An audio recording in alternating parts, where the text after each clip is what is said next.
Morning all, welcome to the morning after show, the morning after the night before. Newcastle United 1, Norwich City 1. Wow, a lot of positives to take from this game, a couple of negatives, two negatives. The first negative, obviously, we've not won the game. It is a must-win game. Obviously, we have Burnley at home next on Saturday. Tuesday night against Norwich, who, to be honest, didn't look all that. Should have won that game. Could have won that game had a certain individual not cocked up beyond belief early on in the game, but we'll get to that. In fact, let's go straight to it. So 9 minutes in, Newcastle made a fairly positive start, passed the ball around well. Cher is putting balls forward. Willock looks decent. ASM is having little touches. We look, you know, first 8 minutes, we look okay. Then Mr. Kieran Clark tries to softly volley the ball past Timo Pukki. He just palms it against Pukki. So first mistake, doesn't clear properly. He should have just put his foot through it. Second mistake, Pukki's through on goal and he brings him down. Now, sometimes that is applicable, i.e. late on in the game or if we're winning. But in the 9th minute, when Timo Pukki is a capable finisher, as he showed later on in the game, but he's not the best finisher in the world. Personally, I would back Dubravka in a one-on-one scenario against Timo Pukki. Jamal Lewis was coming across from the left. Would he have got there in time? Probably not. But I would back Martin Dubravka, I must say. And even if he did score, you know, we then got 81 minutes at least to level the score and try and go for the win. Disappointing. Why is he doing it? What's going through his mind? God only knows. Ugh. And from that point on, it went from a must-win game at kick-off to now it's just a case of we cannot lose this game. We cannot lose this game, you know, even with 10 men for the vast majority of the 90 minutes remaining, just somehow dig in and survive. Now, first positive, Newcastle performances in the last 2-3 years, if that had happened in any other game, we would have folded and probably lost that game 2-3, 4-1. The lads were fantastic from that point onwards, fantastic. The only gripe I have is there wasn't a lot of cutting edge and attacking threat. We didn't penetrate as much as we could have, but certain individuals, well, the whole 10 players on the pitch were outstanding. Maybe not in terms of productivity and flair, but in terms of graft, will, determination, just grit, never say die attitude. They were, to a man, were brilliant. Brilliant. I have to say, going back to prior to kick-off, 4 at the back, massive fan of that. Finally, we're playing a right back at right back and an actual proper left back at left back. Jamal Lewis, as a result, had the best game in the black and white shirt. He was brilliant yesterday. Wasn't quite man of the match, but he wasn't far off. He was very, very good. Dealt with Max Aarons, and he just looked stable. Okay, at times Jamal Lewis receives the ball in the left back position. He could push forward and play that forward ball, and he goes backwards. But we'll forgive him that because the whole back four looked better. Javier Manquillo had a better game. Federico Fernandez came on. Obviously, Ryan Fraser, unfortunately for him, was hooked after 10 minutes because we needed another centre back. Fraser will be disappointed, but you could see as he was coming off, he got it, he understood. Fernandez was brilliant from when he came on, headed everything, crucial blocks, bit of fire, bit of fight, you know.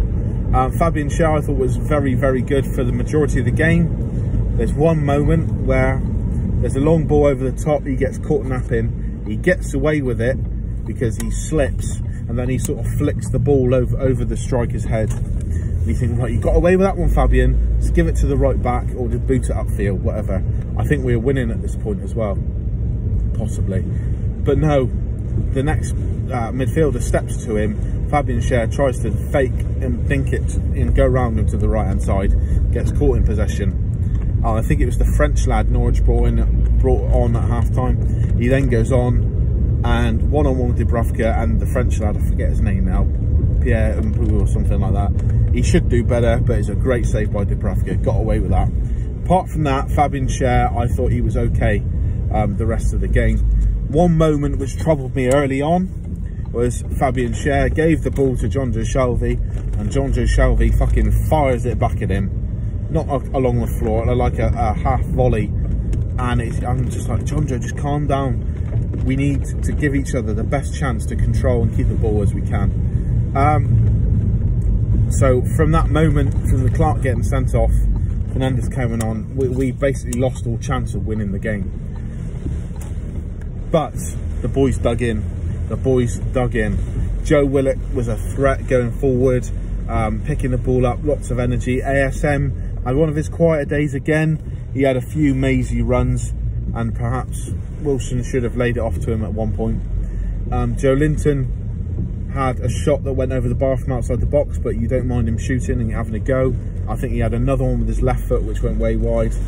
Jonjo Shelvey had a decent shot from outside the box, which was only just over the top right hand corner. Callum Wilson had a chance which he skied, but we were matching Norwich. 10 against 11, we were matching Norwich. And I have to say, for the second home game in a row, Joe Linton was superb. He was superb. He was fantastic. He grafted. He put in effort. He harried. I lost count of the amount of times he made crucial tackles, or he elite won the ball and, you know, gave us a chance to sort of build and attack. So we come to the penalty incident. Obviously, I think Jonjo Shelvey whips the ball in. Federico Fernandez gets a good header and connects with it, a great header. Billy Gilmore has his arms above his head, not in a natural position, handball. How it took the referee so long to come to that conclusion is beyond me, but penalty was given. Callum Wilson looks cool, he looks calm, he stepped up. Not the greatest penalty in the world. Tim Krul, obviously ex-Newcastle favourite, gets a strong hand to the ball, but it still ends up in the back of the net. Disappointing, really disappointing for Tim Krul. But wow, lucky, very lucky. 1-0 we go. We had spells after going 1-0 up that we looked a threat again, a few counter-attacks, but then we have, I think it was a ball from the right hand side, which Dubravka on a better day would have caught or thumped a bit further, but he flaps it a little bit, gets it clear of the box. It comes back in, and then Timo Pukki, wow, what a finish. Left foot, emphatic volley. Even if the goalkeeper was in net, he wouldn't have saved that. Then you had the Schär incident, which I said about the French midfielder, but apart from that, I think we were the better team. We didn't create as many opportunities, but you're not going to, 10 against 11. I just hope Kieran Clark got a reprimand at half-time. I imagine some of the bigger characters, Callum Wilson, maybe Federico Fernandez, would have got hold of him at half-time and said, what the fuck are you playing at?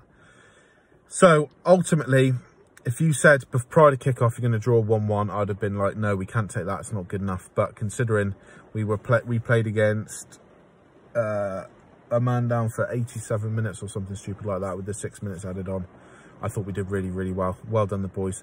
Joe Linton was my man of the match, as I've already said. He was phenomenal. If only he could have scored a goal, that would have capped it off. Brilliant. Burnley next. We need to take some of this momentum. Stick with 4 at the back.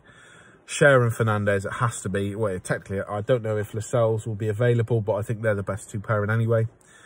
Jamal Lewis, Javier Menchio. I'd probably stick with the same system. Maybe overload the midfield, go a 4-5-1 or 4-4-1-1 or 4-2-3-1. You know, it'd be lovely to see Fraser and Sir Maximin at full tilt running at the Burnley defenders. Obviously, we saw last season Sir Maximin scared the shit out of them, home and away. So hopefully, we need the win. We need the win. I cannot stress. We need to, I would say, pick up at least 4 or 5 points between well, realistically, we're not going to pick up more than 4 or 5, but I would say we aim for 6 or 7 between now and January. Then we can spend a fuck ton of money, bring in some mercenaries if we have to, just keep us afloat in the Premier League.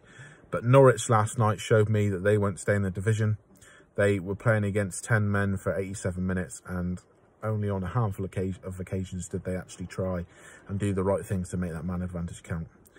So, frustrating night. Kieran Clark, you've let us down big time, pal. You've let us down. But we didn't lose. We showed, and to me, we showed the correct amount of grit, determination and passion that if we keep showing that in every game, or when our backs are against the wall, we will stay in this division. It was good to see that we showed some fucking grit and character, which has been lacking under the Steve Bruce reign. Now it's back, and the boys did themselves proud. So well done, lads. Onwards and upwards. Burnley, here we come.